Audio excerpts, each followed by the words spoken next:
Hey guys, I'm back from my break, and since I'm gonna slowly get back into the groove of things, I wanted to kick off my return with something new. Even though my channel is probably not big enough to warrant Q&As, I still want to give viewers the ability to get to know me a little better. So, I'm opening up the comment section of this video for you guys to ask me questions. If you're interested in doing so, I have some guidelines to follow to make it easier on me. Number 1, ask me safe for work questions only, please. I have no interest in answering not safe for work questions, so if you post any, I will not acknowledge them whatsoever. And depending on how bad they are, I will probably just delete them altogether. Number 2, even if your questions are safe for work, if you have to ask yourself, should I ask this? You probably shouldn't. I really don't want to feel awkward reading out loud, so no weird questions either.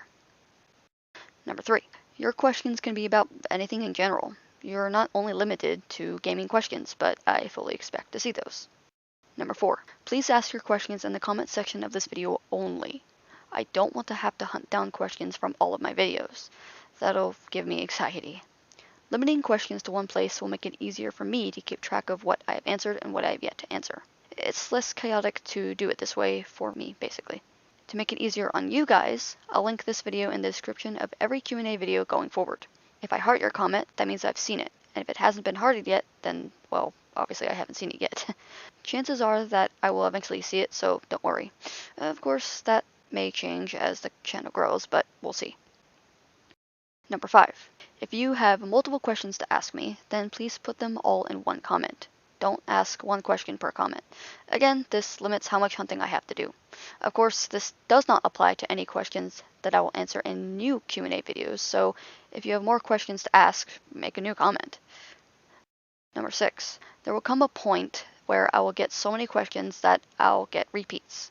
I want to avoid this, but since it's pretty much inevitable, I'd ask that you please watch the older Q&A videos in case your question has already been asked.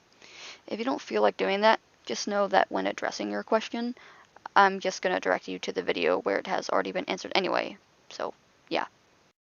Number 7. This point is especially important. At the start or end of your comment, please include a nickname of some kind if your username is especially difficult to pronounce, or, better yet, break down the pronunciation for me. I have a hard time reading out loud as is, and I'd hate to butcher your guys' usernames. It's either that or I just awkwardly read the question itself without addressing you personally. You want to know I'm reading your questions, right? The last thing I will mention is that these videos will be a monthly thing, though this frequency may change in the future. And I will not reply to any of the questions I receive until about a month later. So the length of the video will depend on how many questions you guys send me, the type of questions, and my response to them. Which reminds me, if you find that you had more questions after initially asking however many you had already asked, then please feel free to edit your comment during the month prior to a new Q&A video. But reply to that comment so that I see that you've added more to it, and I'll heart it again. I'm excited to see what people ask of me, and I hope you're just as excited to hear me answer them. Thank you for sticking with me even when I don't upload a whole lot or don't upload the best videos. You guys are the best. I'll see you next time.